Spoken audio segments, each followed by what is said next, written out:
What is up, everybody? Foreman Gloriday here, and thanks to the amazing folks over at Omega Studios, we have been given the opportunity to take a first look at the upcoming patch to Predecessor Patch 1.5. This is one that the community has been stoked for. There's been so much hype around this patch. I can't wait to show you guys everything that's coming our way. And ladies and gentlemen, it is time. The hero coming our way in patch 1.5 is Wukong. We're going to take a minute to break down and look at each of his abilities, and then we'll take a look at him in action in game. So his passive is called Somersault. They've given him the ability to double jump to leap into the air. That is it. So personally, I feel great about that. It's very refreshing to see a passive that doesn't take a PhD to understand what it does. Simply a double jump. And you'll understand as we go through the rest of the abilities why they've given him a simple passive and how this passive specifically really does benefit his kit. His basic attack is Ruyi Jingu Bang. Okay, this is a 60 base damage, but with 100% scaling physical damage. So pretty good there as far as it falls in the ladder. Now, in order to understand the rest of his abilities, we're going to jump ahead to his ultimate, and then we'll go back to the rest of his abilities. So his ultimate is called 84,000 Hairs, and you'll see here the first line, switch between body and spirit stances. So they've actually given Wukong two ability suites that are completely dependent upon which stance you are in while you're playing. So his primary, his secondary, and his alternate ability each have a different function depending on body stance and spirit stance. So we will come back to the rest of what his ultimate does, but just know that using his ultimate is a toggle between the body and the spirit stances. So going backwards to his alternate ability, this is Wind Surge for when you are in the spirit stance. And what that does, it is a dash forward that will deal damage and slow everything hit by 40% for 1 second. Importantly, the slow is not a scaling slow. It's a 40% flat slow for 1 second at all ranks. It does not change. The damage, though, does scale as you add points to this ability.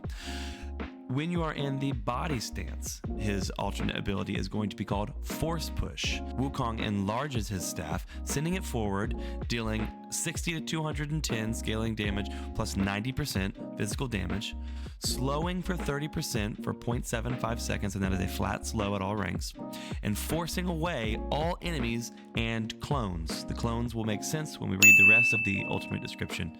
84,000 Hairs. The cooldown on this ability begins at 17 at first rank and goes down to 13 at the last rank. Importantly, regardless of the stance that you are in, Wukong does benefit from some CC with this ability. In the spirit stance, he will slow by 40% for 1 second. In the body stance, he will slow for 30% for 0.75 seconds at all ranks. So you get 10% more slow and a little bit longer, 0.25 seconds or a quarter of a second more duration on that slow when in spirit stance, but and a little bit more damage when in spirit stance. But the reason for that is that when you're in the body stance, the staff does slow, but not only does it slow, it pushes enemies away. So it creates distance between you and an enemy. This ability is going to cost you 55 to 80 depending on the rank.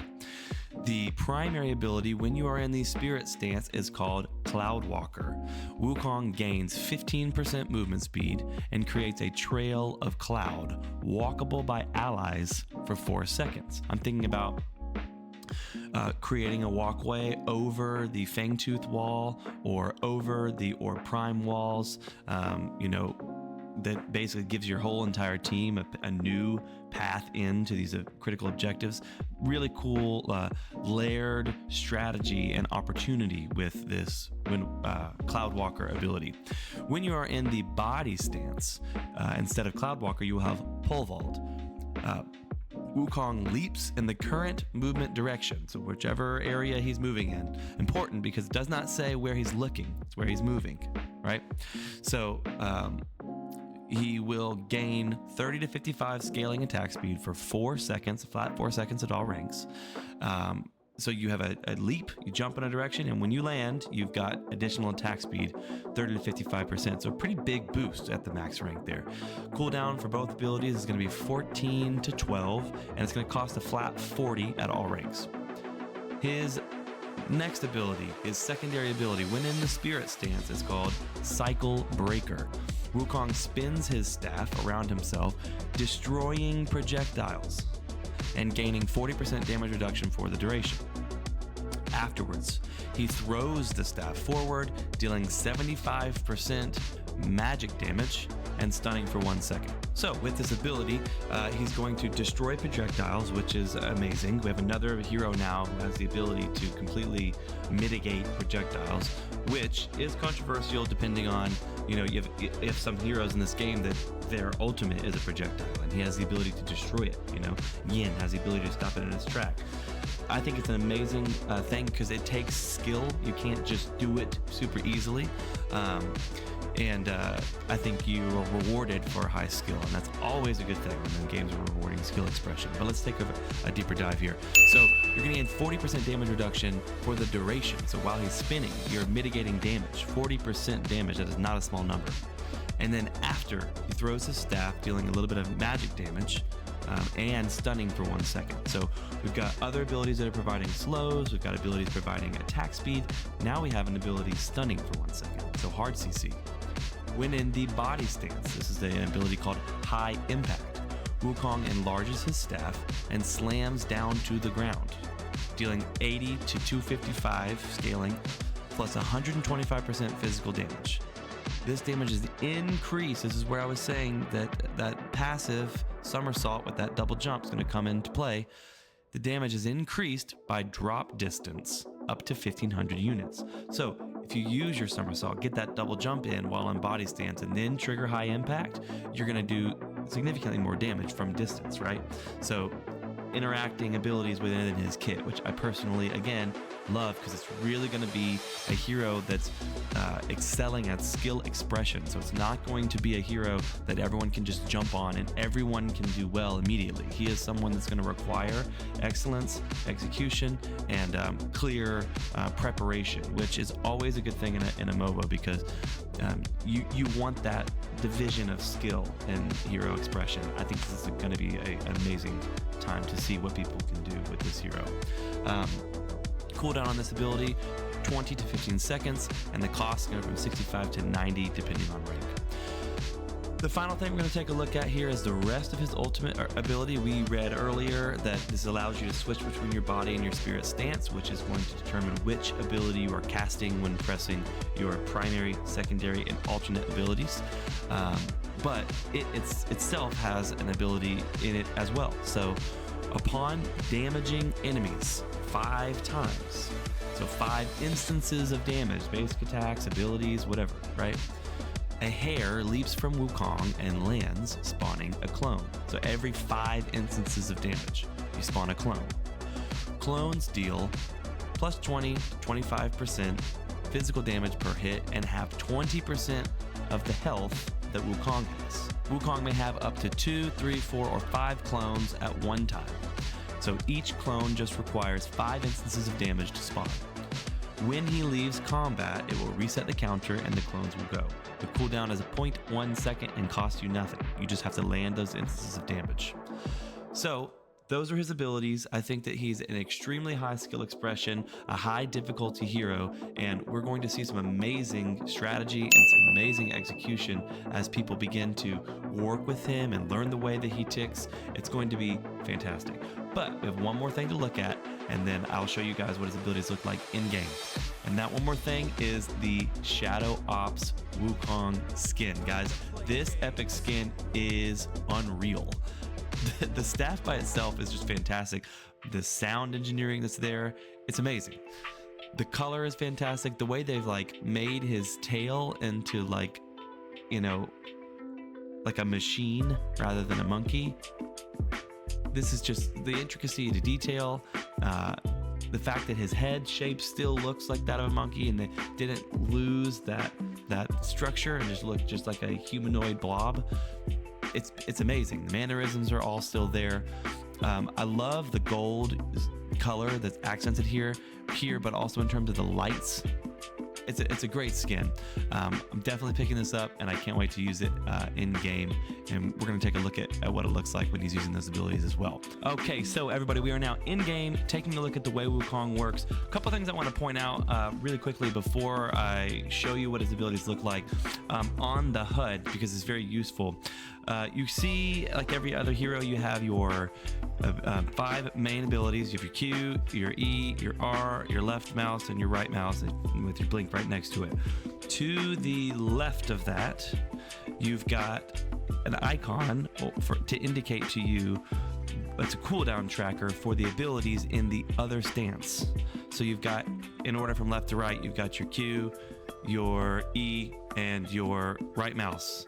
So right there for you to see, so you know you aren't switching back and forth between stances for an ability that you can't cast yet. So as I was saying earlier, your ultimate 84,000 hairs, it is available to you at level 1. You do use that to swap back and forth between your body stance and your spirit stance, and the instances of damage do spawn your clones. In this early build that they've given to creators here to showcase some of Wukong's abilities, his clones are hanging out a bit longer than intended in the game, as we read earlier when we were going over his abilities, and as it says here, your clones will go away when you leave combat. So they won't stick around with you as long as they are right now with me. But a couple things I want to point out. We are in the body stance right now, and you can see that his staff has this really cool, intricate red energy kind of emanating and moving around the staff, as well as his actual positioning in his stance is hunched over. So that's going to change. You'll see that it actually adjusts completely when you switch to your spirit stance. So when I press his ultimate here, you will see that he's actually going to sit up a little bit. See how he kind of raises his head up a little bit, and the staff, instead of having only this slow moving red energy, it's got a much faster green energy now that's moving up and down the staff. This is just a visual indicator for you to see which one you're in. We're going to use his Cloud Walker ability. We are in the spirit stance, his primary ability, Cloud Walker. You can jump, and he does walk up in the direction that you are looking, in whatever direction, and the trail remains where your teammate can walk in it. Now, I have 10 seconds remaining on that cooldown. If I switch to his body stance, you can see over to the left that the Cloud Walker emblem is there, and the cooldown is still ticking for you to know if that ability is available should you switch back to the spirit stance. So let's go over his abilities and show you guys what those look like. So pole vault, when you are in the body stance, is going to look a bit like this. So it's a quick and easy jut up into the air, and he'll gain a little bit of distance in the direction that you are looking. When you land, you get 55% attack speed for 4 seconds. The next ability is called High Impact. This is the one that I was saying that will go well with pole vault, will go well with his passive somersault, because you slam your staff down onto the ground and you do additional damage depending on how high up you are, to a maximum of 1,500 units. So if you use pole vault, for instance, and while in the air, I'm going to press E to use High Impact. So pole vault, High Impact. You slam your staff down onto the ground. You're going to do that damage, and you're going to gain that attack speed when you land. Your last ability while in the body stance is your right mouse, and this is Force Push. This pushes enemies away, as well as pushing your clones in the direction that you're looking. So if you use Force Push, you can push your clones back with your enemy, and that's intentional because then they will continue to fight your enemy as you run away. So that is all the abilities in the body stance. When we switch using our ultimate to toggle over to the spirit stance, as I just showed you, you have Cloud Walker, which you can start with on the ground. You can look up and you can run, and then you can run back down to the ground if you want and leave that path there for everybody else to use. Your next ability is Cycle Breaker. Now this is the one where you can destroy projectiles, 40% damage mitigation, and then throw your staff at an enemy and stun them. So it's going to look like this, giving you an indicator to show you where you're throwing it and whether or not you are in range to actually land that stun. It's a great ability to keep you alive in a fight, to help you, outclass your enemies by mitigating damage and by destroying projectiles. Again, I'll show you. You swirl your staff around you, and then you throw your staff in a direction. If you hit your enemy, if you're within range, or if you hit them, you're going to do a damage, and you're going to stun them for 1 second. The final ability in the Spirit stance is Wind Surge, and this is simply a dash forward that's going to slow and damage all enemies that you hit where you land. So kind of an all-out situation here. If you were to use Cloud Walker, you could run over here and mitigate your damage here, stun him. Let's say you needed to close gaps back over to the minions, you could use your Wind Surge to get a dash off. Switching to his other stance, you've got your pole vault and your slam to get more damage, and then you can push enemies and clones away for a quick escape. Switch back over and use those other abilities. Cloud walk to your heart's content. Dash down, extending your Cloud Walker range even further. Switch back, slam, push him away again, pole vault back to him. The options are there, and again, Wukong is going to be an amazing addition to the game here. But that is it. That is his kit. That's what his abilities look like when you're playing Wukong. Great HUD update there to show you, where your cooldowns are at in both stances, so you know when it's worth it to switch back. So thank you so much for watching this first look at patch 1.5, and a huge shout out again over to Omeda Studios for giving creators like me the opportunity to take a first look and to share this content with you all. Let me know in the comments below what you're most excited about with Wukong, which ability you think is going to be the most impactful in the game, which stance, body and spirit stance you think is going to be the most impactful, itemizations and things that you're thinking are really going to work for him. Just everything 1.5. I want to hear what you guys think. And again, thank you so much for watching this video and supporting me. If you haven't yet, please subscribe, click the bell, and check us out on twitch.tv/FormaGloryDay. We're streaming over there many days of the week, and you can see more Predecessor content, more Wukong content to come. I'm forever thankful to all of you. Thank you so much. We'll see you next time.